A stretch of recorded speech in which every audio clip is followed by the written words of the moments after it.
Mute. There we go. Oh, there we go. I found it. Is it louder now? Yeah. Good. Then I won't yell too much. Well, what if I get excited though? Is he going to turn me down? Sounds kind of ringing right now. Yeah, we'll figure it out.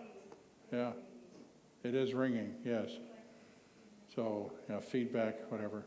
All right. Well, we're going to talk about something that's interesting, and I think it's a pretty powerful passage of Scripture. We're going to look at John chapter 11, if you're interested in turning to it, and beginning with verse 1. So 44 verses. But don't worry, you'll be out of here by Wednesday. So see if I can get this thing to act right.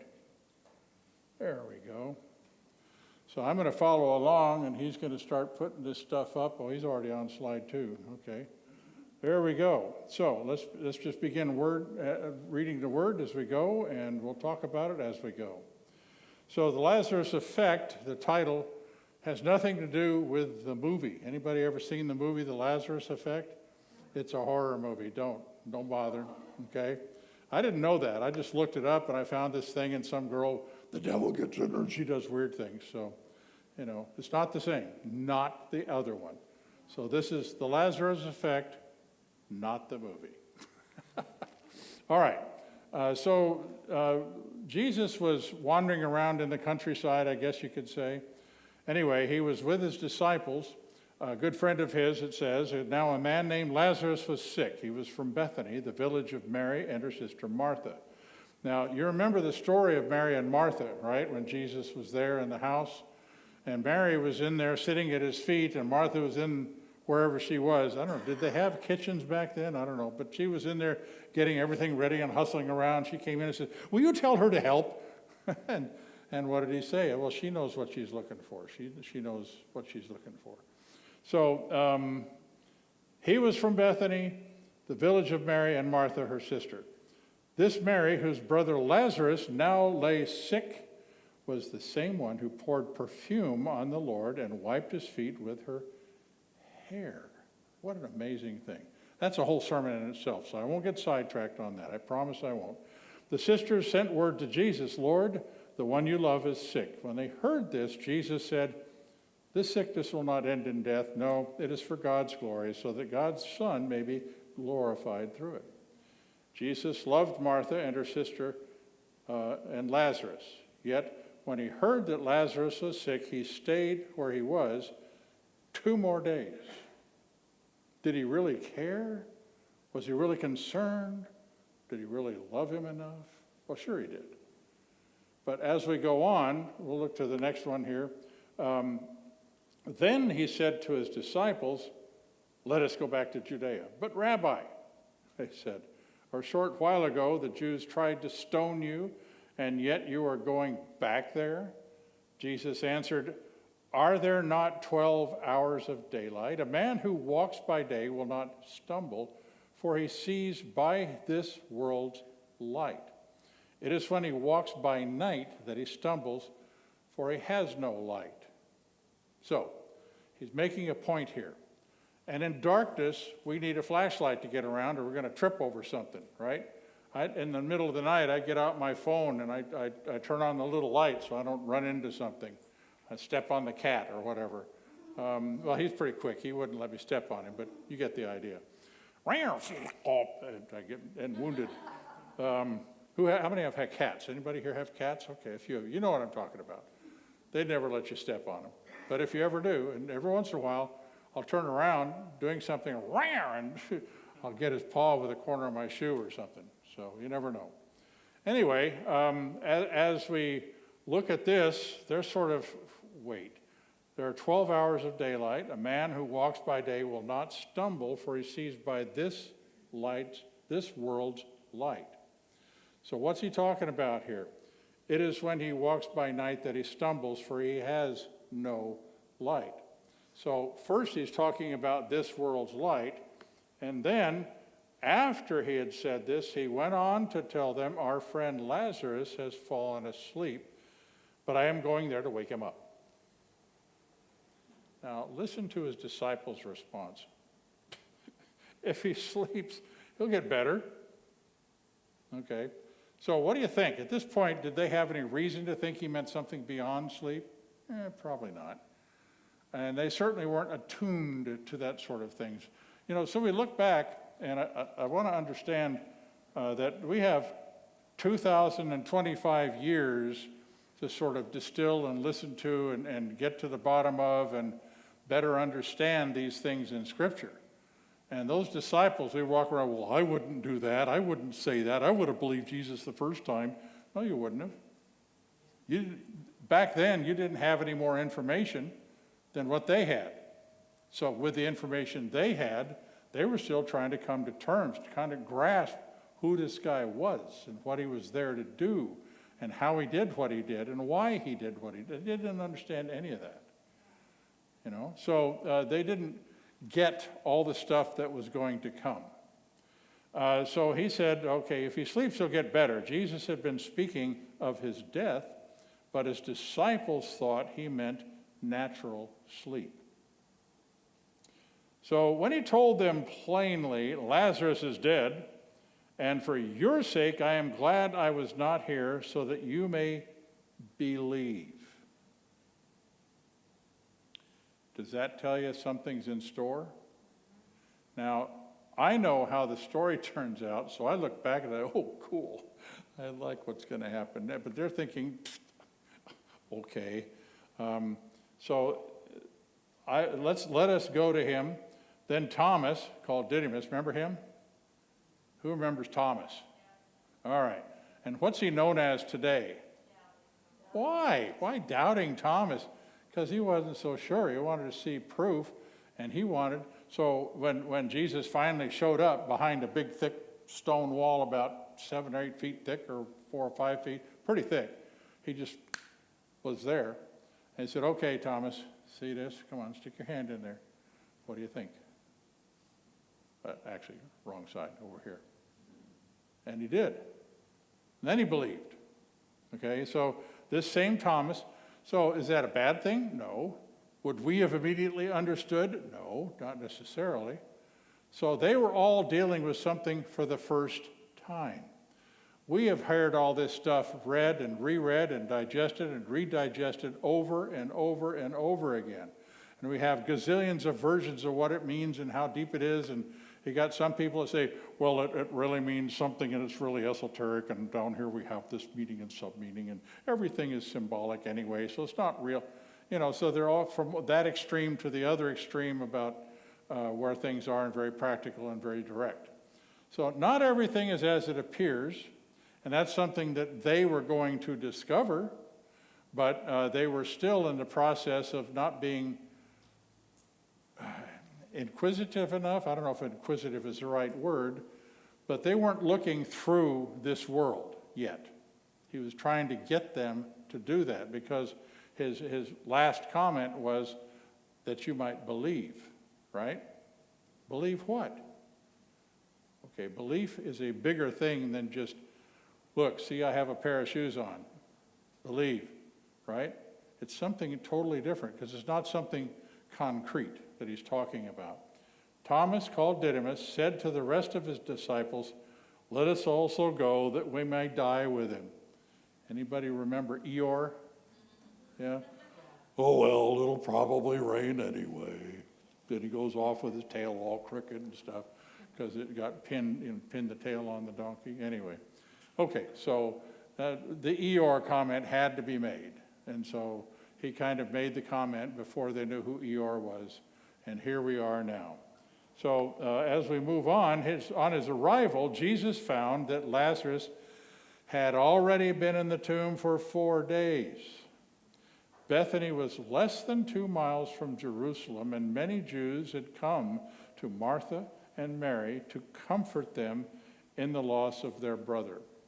Now, there were people who were literally professional mourners.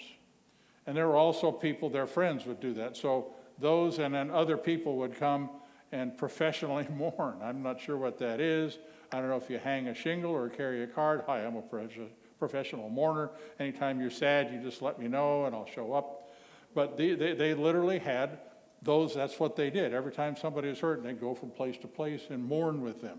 Not that it's a bad thing, because hopefully maybe some prayer went along with that and some other things. But these people all were there with him. They were there to comfort Mary and Martha at the loss of their brother. When Martha heard that Jesus was coming, she went out to meet him, but Mary stayed at home. Now that's a strange turn, right? When she was in there getting food ready, Mary was hanging with Jesus. She said, well, will you tell her to help me, right? Now Martha's the one who left to see Jesus when she heard he was on his way. Interesting. Okay, so Lord, Martha said to Jesus, if you had been here, my brother would not have died. But I know that even now God will give you whatever you ask. What a first statement. I mean, he walks up, Lord, if you'd have been here, you wouldn't have died, but I know God will give you whatever you want, right? So she had I don't know if you call it long and bony, the long bony finger of accusation out. So she kind of made this thing, and it sounds like an accusation. So when she said it, I don't know what he was supposed to do, but he replied very simply, your brother will rise again. I know he will rise again in the resurrection at the last day. Duh, right? Everybody knows that. I was growing up with it. We all told that from the time we were children. So, all the Jewish community knew that. They grew up with that. They understood the resurrection at the last day. But sometimes Jesus has more than he communicates immediately, that we need to look through what he says and the reality before us and understand. So he's going to break that barrier in just a second. But first I want to give you a lesson in Greek. How about that? Now in our Sunday school class, we've been talking about whether Jesus said he was God or not. And we're talking about that he actually did. In the book of John, 11 times. This is one of those times, one of my favorites, by the way. So there's a Greek word. Anybody here talk about somebody, wow, he's really got an ego, right? You've heard of that word? Greek word, ego. It means I or me. It's a first person reference pronoun, right? We've been talking about this in Sunday school. So everybody in a Sunday school class, you don't have to listen. But everybody else, this is for you. And then eimi is the second word. And it's kind of like, I don't know, Amy somebody, but E-I-M-I. And it's a form of the word to be. Remember Shakespeare? To be or not to be, that is the question. Whether it is nobler in the mind to suffer the slings and arrows of outrageous fortune, or by opposing end them. He goes on and on and on, the soliloquy, right? That's what I call it, a soliloquy, but I don't know what the soliloquy is really, okay, anyway. So we're going to kind of look through that. I am is the first person present tense form of that verb to be. So he's basically saying, I am. Moses at the burning bush was told what he was going to have to do. You're going to go, I'm going to lead my people out of there. And he said, well, if I go, they say, who sent you? What do I tell them? And he said, I am that I am. Tell them, I am has sent you. Now, then, from that moment forward, no Jew would ever say that phrase. In Hebrew or in the Greek that it was translated into. Alexander the Great conquered a whole bunch of the world. He went down and wiped out the Persians and went all the way to India before he had to stop. And that's a lot of territory, all over northern Africa and through Middle East and down into Asia and so on and so forth. So he was from the Isle of Hellas, as were all of his immediate command, which is one of the islands in the archipelago of islands that Greece has, so it's part of the Greek territories. So the Isle of Hellas, they decided we're going to help people stay in this tradition. And to do that, to help them stay conquered, I guess, but it's a little bit, so anyway, he wanted to make sure they stayed conquered once he conquered them. So what does he do? He translates the Old Testament with a group of scholars, 70 scholars, into Greek, from Hebrew to Greek. There were 70 scholars, so the book Septa is named the Septuagint. Now it's interesting, there were some other things there too, and this is just a side note, but just to give you a little cultural framework. The Septuagint was also translated into Greek from Hebrew, other literature that was not part of the original Old Testament, but it got translated anyway. So a guy named Jerome came along in the 7th century in the Catholic Church and got a hold of the Septuagint and translated that into Latin. That is known as the Latin Vulgate, from which we get our modern Catholic Bible. And that's why the Catholic Bible has books in the middle between the Old Testament and New Testament called the Apocrypha, and that's where it came from.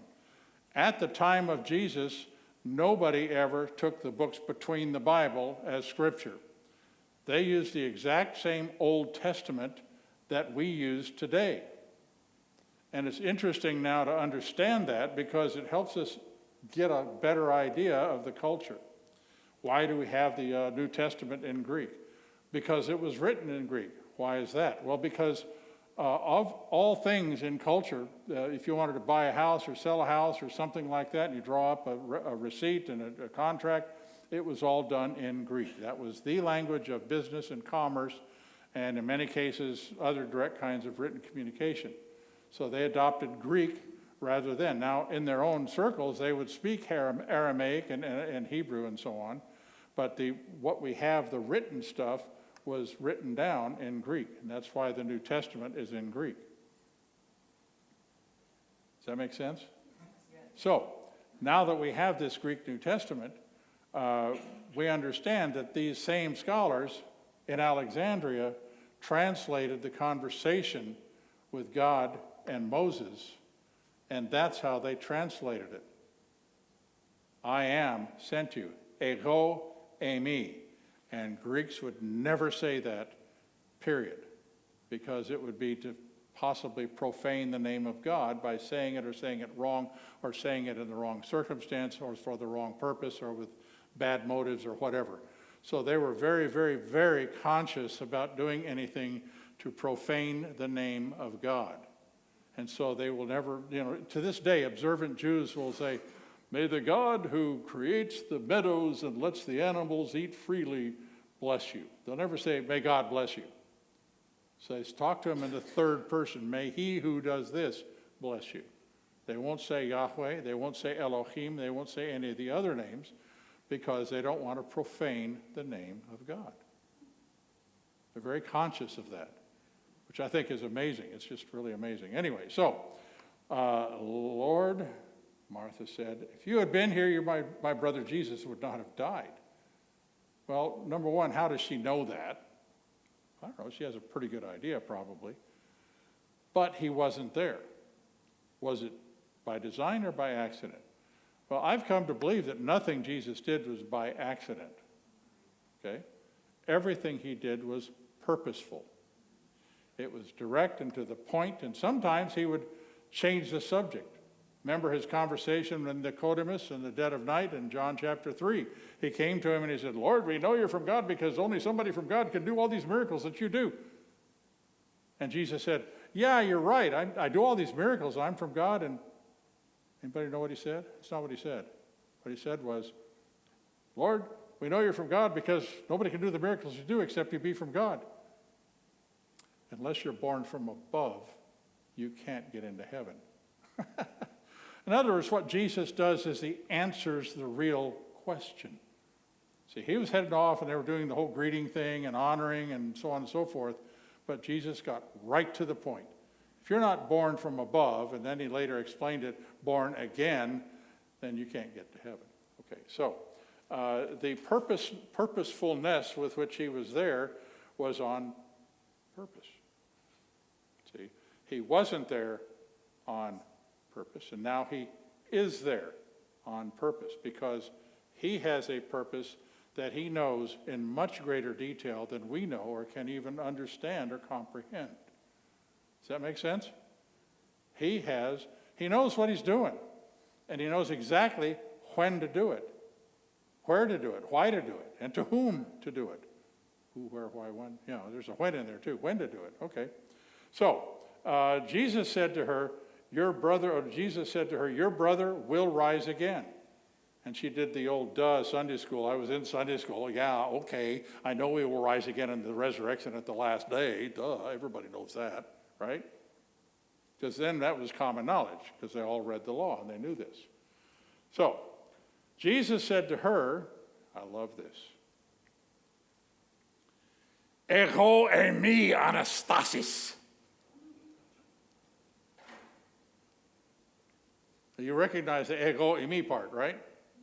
Anastasis is a Greek word for resurrection. Now, beginning it with the A is a not, kind of like today. Do you like pickles? Not, right? So, not static or stasis. See, death, stasis. Anastasis is not death.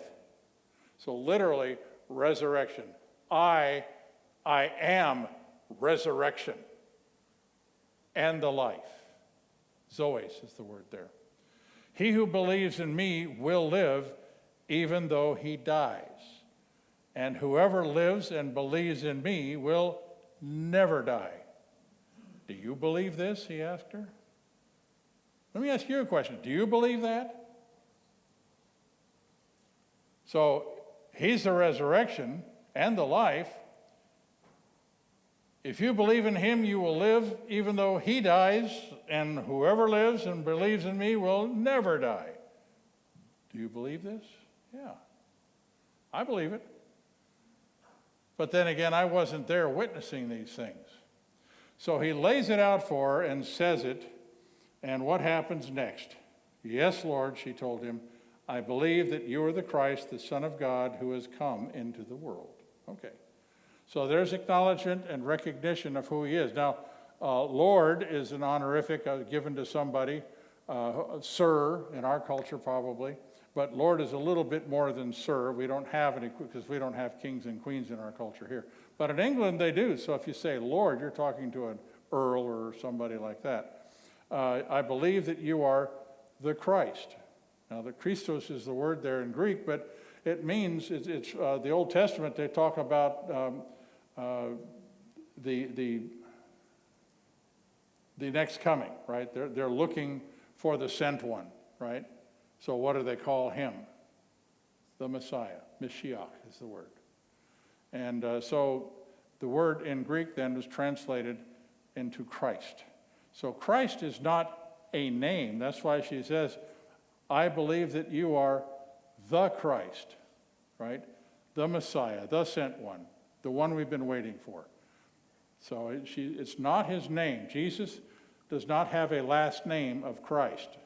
He has a title of Christ, which basically he brought with him from the throne through the manger into this world to the cross and back to the throne. The Mashiach will lead us right up there with him and will be before his throne. See, so that's this whole process, this big process. It began there, came down, and through the cross went back there, and he's waiting on us now. So Jesus, the Christ. I believe that you are the Christ, the Son of God, who was to come into the world. In other words, foretold. We've been waiting for you. We knew it was going to happen. Now, if that was the end of the story, that'd be cool. That's a pretty cool ending right there. Ego eimi anastasis. I am resurrection and the life. So, and let's see if I can go back here.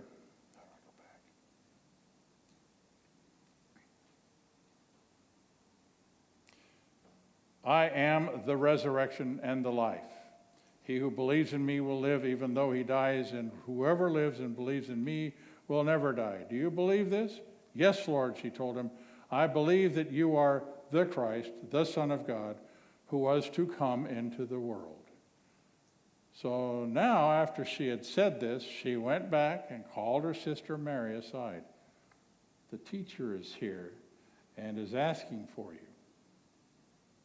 Now, that's a fill-in conversation because we didn't hear Jesus say that in the commentary that John wrote, but this is later what we found out, so obviously that he's asking for you.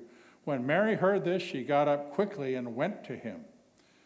Now, Jesus had not yet entered the village, but was still at the place where Martha had met him. Now, I want you to put on your thinking caps here and think about the first encounter with Martha and now this encounter with Mary, and see if there are any differences. Jesus had not yet entered the village, was still at the place where Martha had met him. When the Jews who had been with Mary in the house comforting her noticed how quickly she got up and went out, they followed her, supposing she was going to the tomb to mourn there. Remember, some of these are professional mourners and some of these are actual mourners. Doesn't mean the professional mourners weren't really mourning, but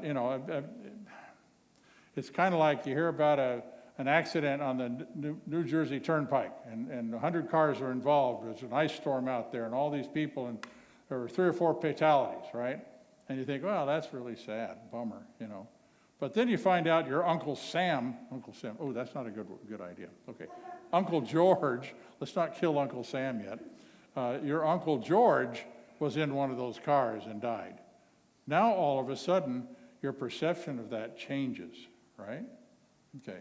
So we're going to get close to this here. The teacher is here and is asking for you. So all these mourners who went with her, some of them professional mourners, they mourn, but they don't really necessarily have skin in the game. But the mourning was still genuine. It was just a function of their culture, an outgrowth of all the years and centuries since the law was given and trying to live out the law. Okay?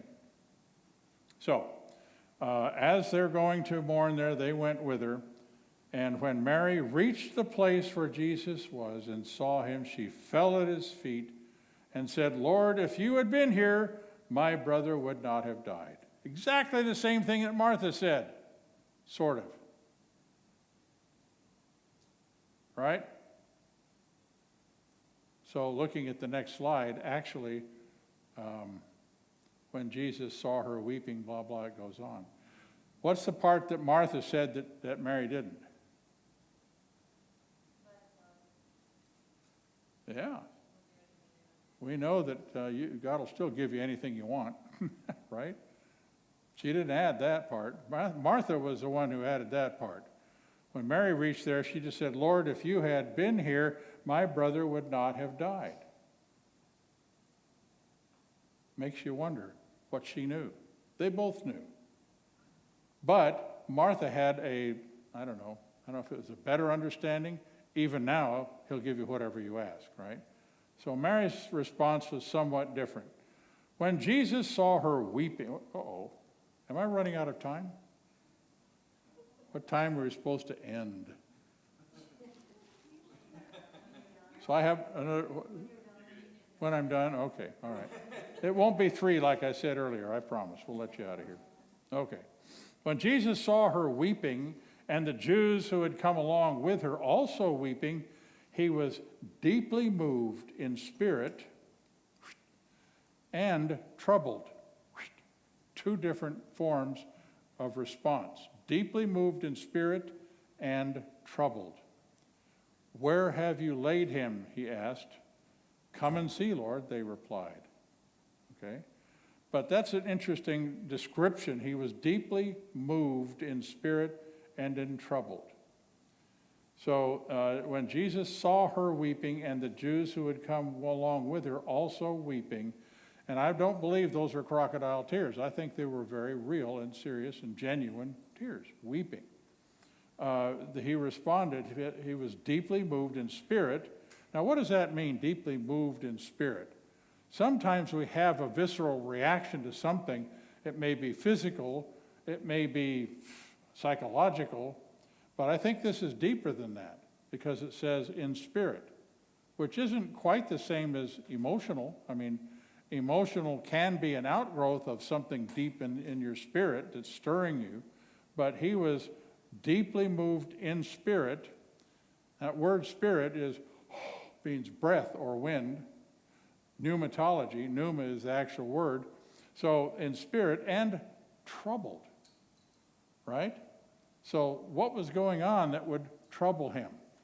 I suspect it was the vicarious feelings that he had that was response to what he was seeing. Now, vicarious means on behalf of another. I don't know if you've heard of vicarious atonement. We say that. That's what we call what Jesus did on the cross. He died on the cross so that you wouldn't have to. He did it vicariously on your behalf once for all, right? So vicarious can be applied to other things too. I think we need to look at Nehemiah, for example. In Nehemiah, we see them coming back. Nehemiah was a cupbearer to the king and so on, so he let him go back. And they're there rebuilding the walls in Jerusalem and the temple and so on and so forth. And so while they're doing that, they began digging through stuff, and they found the law. And so he had the priest read the law to them, and when that happened, their hearts were broken. They heard things they'd been there for 70 years, right? Now, 70 years, a lot happens. Usually the generation that went there is mostly passed away in that day and age. They didn't live 70 years typically.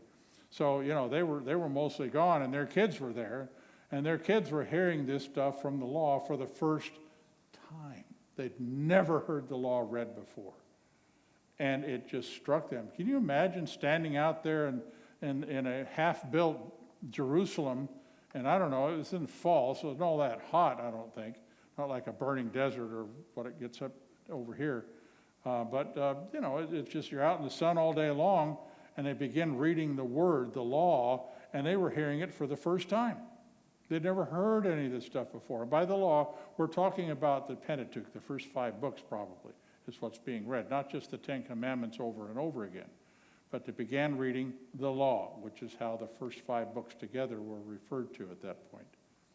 So these people, this generation who had come back from Babylon to Jerusalem, were hearing this for the first time.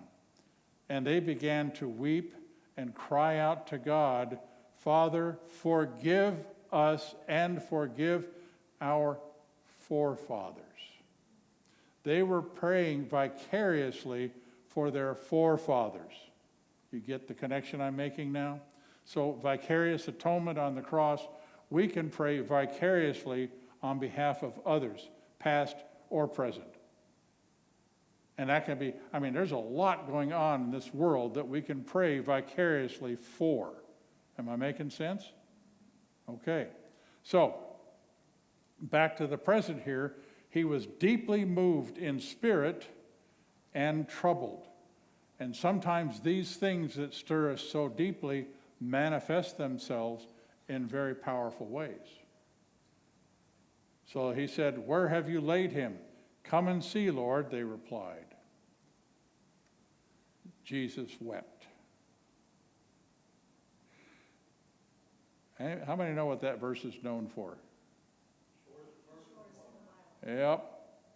Except it's not. In Greek, it's 3 words, not 2. And they're longer words. Okay. We'll get out of that. So, eakemonon, yeah. Ho Jesus. So, Jesus wept. So, weeping is a much longer word. It takes more to get it out. They can't just say wept. Ho Jesus is easy to say. Jesus said Jesus. So, but Jesus wept. Shortest verse in the Bible. And so we all forget the really deeper meaning.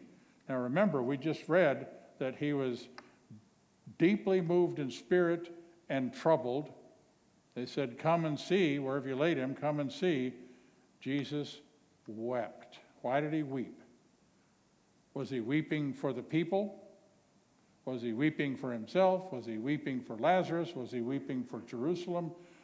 Could be any of those things. I've read commentaries, and people have all kinds of interpretations of who he was weeping for, or what he was weeping for, or why he wept at all. So we don't really know, and I can't read the mind of Jesus, but I think we can listen to his heart and understand something deep and profound was taking place at a very deep level within him. He came to save people. And he saw all these people mourning and weeping, and he also wept. Because of their current plight, not because of what he knew would happen. See, he would die for them, and through his death, a lot of good things are going to happen. We get saved, we get to go to be with him in heaven. Healings can happen, miracles can happen. The day of Pentecost is yet to come. Right? This is long after that. They're up in the upper room, so that's another time if you ever get to preach about it. But Jesus wept. Short verse, 2 words, but it has so much impact. Pop, whatever. Right? Jesus wept. Why? Because of his compassion. What does compassion mean? Passion with someone else. Com means with, like communication or communion. So compassion is to have passion with someone. He wept out of compassion for the crowds. Then the Jews said, "See how he loved him." But some of them said, "Could not he who opened the eyes of the blind man have kept this man from dying?" Hello, Martha. Isn't that kind of the same thing, but a more sardonic way of saying it? These people weren't necessarily believers in him. Martha definitely was, but she still said something like that. If you'd have been here, he wouldn't have died. Even now, I know God will give you whatever you want. So they had a different take on it. Could not he who opened the eyes of the blind man have kept this man from dying? As if, I know better, so he should have. Right? But we don't know better. We don't know better. Jesus did exactly what he needed to do at the right time in the right place, and he knew there was something else at work here. Now, there are 11 of these I am statements in John, and there are 7 miracles in John, the first of which is the miracle at the wedding feast of Cana, where he turned water into wine. So this is another one that's about to happen here. And those 7 miracles, each one demonstrated his mastery of one or another, a different, unique aspect of creation. Obviously turning water into wine, so he has power over matter. But here we're about to see where he has power over life and death. So which is greater? To be there and somebody doesn't have to die, or be there later and give him back his life? The Lazarus Effect. So Jesus, once more deeply moved, came to the tomb. It was a cave with a stone. You see the stone over there to the right, to the left of the opening, big round stone, laid across the entrance. "Take away the stone," he said. "But Lord," said Martha, the sister of the dead man, "by this time there is a bad odor, for he's been there for 4 days." Where are we? We're in Judea. What's it like there? It's hot. He stinks. He's starting to break down. They didn't know about bacteria then. They just know that flesh rots and smells bad, right? So that's what they expect. But he said, "Did I not tell you that if you believed, you would see the glory of God?"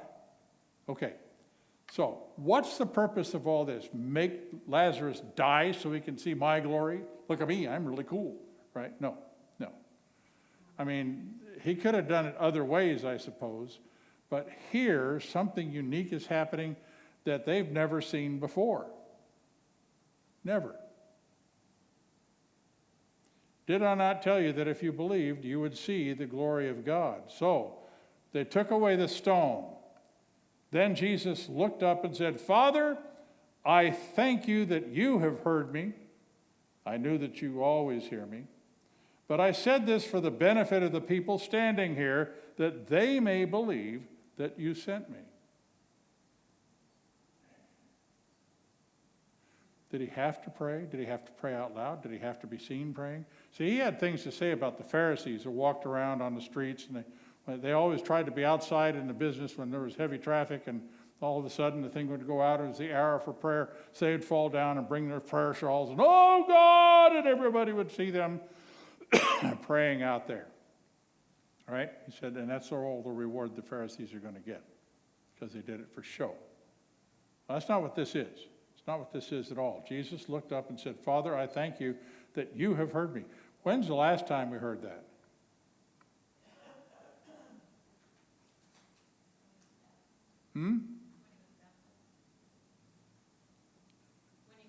Yes, when he was baptized. Remember that? Father, I'm praying this for their benefit. So, there are times, a couple of times when he said that. He's not showboating, though. It's something different. Their benefit. Jesus looked up and said, Father, I thank you that you have heard me. So that's a done deal. He knows that. I knew that you always hear me, but I said this for the benefit of the people standing here, that they may believe that you sent me. Right? Okay, so what's happening? This is going to get good in a second, I promise. When he said this, Jesus called out in a loud voice. You might want to watch the microphone setting. Lazarus, come out! Somebody said once, good thing he specified Lazarus, or everybody would have come out. They had 40 people out there. Anyway, so Lazarus, come out! The dead man came out. Wait, what? Dead man came out. So we're talking about, you've seen the horror movies and all that stuff. Okay, and bandages and stuff. The dead man came out, his hands and feet wrapped with strips of linen and a cloth around his face. Jesus said to them, take off the grave clothes and let him go. What a powerful, powerful moment. And we're seeing something brand new, nobody's ever seen before, and they were there to witness for the first time his mastery over the grave itself and death. Now, I was involved in a bicycle ride, 1,200 kilometers in 7 days in Europe, starting at Saint-Lô in France, which is the part of the beach where George Patton came ashore with the Third Army, and then he made his way through into Europe and then started going north because they needed to do something about the Battle of the Bulge. So he went north and up there and then punched through the Battle of the Bulge and liberated the city of Bastogne up in Belgium, right? So if you know your history, that's pretty cool. So here we are years later. They had a tour, Freedom Trail bicycle tour, or a Tour de Victory in French. 600 bicyclists, 28 of which were speakers of English. The rest of them all spoke French in one way or another. So there were some guys from England, and there were some, I think 8 guys from England, and about 20 of us from military community, various places in Germany. That's where I was from, in Heidelberg, Germany. So we went over there and rode on this ride, and I'm telling you, it is the physically hardest thing I've ever done in my life. Every day, every day, every day, every day. The first day was 54 miles. That was the shortest day. The last day was the second shortest day, 78 miles. And in that one, we rode. Anybody know what the Citadel is in Luxembourg? It's literally a fortress built into the mountain. And until now, with bunker buster bombs, nobody could penetrate that. And it has stood unconquered all that time since it was built. 78 miles before we finally got there. And in between, the rest of the days, we rode between 100 and 120 miles every day, 5 days. So 7 straight days. That was hard, I'm telling you. And we're talking climbing hills. And those hills over there, you come up and you turn Oh, at last we're gonna, no, we're not, level out. You go up another one, lasted, and you just keep going up, and you'd think you were on the moon by the time you got through. So that first day, 54 miles, I got back to the room where they'd set up for us, and I fell onto the bunk. A friend of mine had a tape by a guy named Carman. Anybody ever heard of Carman? C-A-R-M-A-N? Okay, you're dating yourselves if you have, but that's okay. Anyway, he did a song, and I thought it was pretty cool. We're gonna play part of it in a second. And I just was tired at the end of that 54-mile ride.